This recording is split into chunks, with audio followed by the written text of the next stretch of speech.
Groups. This is the second of three studies on the book of Habakkuk. I want you to imagine that you live in a house with your older brother, and your older brother is committing all kinds of injustices in this house. And so you call up your father in dismay and say, Dad, you need to come and sort this out. And he says, Okay, I'll tell you what I'll do. I'm going to send a prisoner who has committed incredible atrocities to come and bring my judgment into this context. And you can't believe it. And you say, why on earth would you send them? They're much worse than your son and the injustice that he has been committing. Share that story to help create some of the context for Habakkuk. Habakkuk is observing all the injustice going on among the people of God, and so he complains to his Father in heaven and says, You need to come and sort this out. And God says, What I'm going to do is send the Babylonians to come and exercise my judgment. And Habakkuk is like, What? Why on earth would you do that? They are much worse than your people. And Sam helped us see some in the first week about God's response to that. But we look this week about the whole idea of evil being ridiculed. If you like, from our story, God says that don't worry, one day the prisoner himself will be judged. And we saw in Habakkuk chapter 2, verse 6, will not all of them taunt him with ridicule and scorn, saying, so God's saying here that one day the Babylonians themselves will be ridiculed and taunted.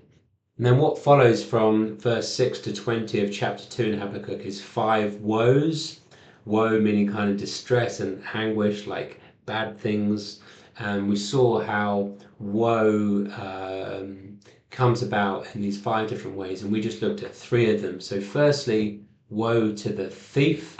And you might want to read together, pause me and read chapter 2, verse 6 to 8. And we looked here at the story of Moby Dick and recounted Captain Ahab in that, trying to kill this huge whale. And right at the end, as he does, as he throws out this harpoon line, he gets caught up within it and dragged into the ocean himself to his death. And we saw how he, like the Babylonians, was a hunter, but then became the hunted one. The hunter became the hunted. And so the point here is that God is saying, don't worry, the Babylonians are going to reap what they sow. And indeed they do. They're overcome by the Medes and the Persians under Cyrus in 539 BC. They themselves, if you like, receive the punishment that they deserve. And we saw for us, when we experience injustice and pain, we can take some peace at least from knowing that often, not always, but often a rule of thumb is that people do reap what they sow. We then looked at a second woe, woe to the violent, and you might want to pause me to read chapter 2, verse 12 to 14. And we looked here that again, people won't get away with injustice. It will be like fuel for the fire. The more injustice they're committing, the more judgment will come back. But also we saw here how God is at work even in the midst of extreme injustice. And we saw here that just as waters cover the sea, there's no sea without water. Water and sea are like that. That actually the knowledge of the glory of the Lord will be like that one day. But that he himself, even now, is revealing his goodness to all of creation. And then the third way we looked at was in chapter 2, verse 15 to 17. So again, please pause me and have a read of that. And we saw it's interesting here how it's not just the kind of human atrocities that are drawn out and are observed by God, but actually we see ecological excesses being pointed out. We see the violence done to Lebanon with its beautiful trees. We see the destruction of animals, and we see lands that have been destroyed. And so we see how God sees this. And we also see the cup from the Lord's right hand is coming, where they've been putting out a cup of wine. The cup of God's wrath is coming. And we saw how for us, when we experience injustice, we too can know that one day God will bring judgment and justice to the whole world.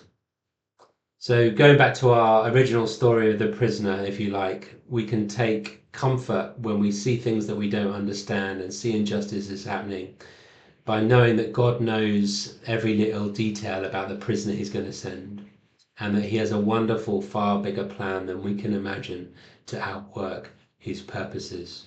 And we personally experience injustice, we know that people will often reap what they sow. We can know that God is still at work revealing his goodness, and we can know that that prisoner, if you like, will not go unpunished. There is a day of judgment. But with New Testament eyes, we can even go further, because we can know that we ourselves deserve judgment, but that God in Jesus has taken that upon himself. He is the one who suffered at the hands of the thief Judas. He is the one that suffered at the hands of the violent as he was crucified. He was the one that suffered at the hands of abusers as he hung naked upon that cross. Further, he was even like a laughing stock as to what the Babylonians would become. He was mocked when he was dying for our sins. And so we saw how this passage ends in verse 20 with this: "The Lord is in his holy temple. Let all the earth be silent before him." Here are 3 discussion starters for you. What of the 3 points regarding evil being ridiculed resonates with you most at the moment? Knowing people often reap what they sow, knowing God is at work in the mess, or knowing a day of judgment will come. And why? Why is that resonating with you most at the moment, either with the injustice that you're experiencing or are observing? Secondly, how can the cross satisfy our anguish over injustice? How can that bring a sense of peace? And thirdly, how can lament and silence before God complement each other? And you might want to end with a time of silence before God together. Hope that's been helpful for you.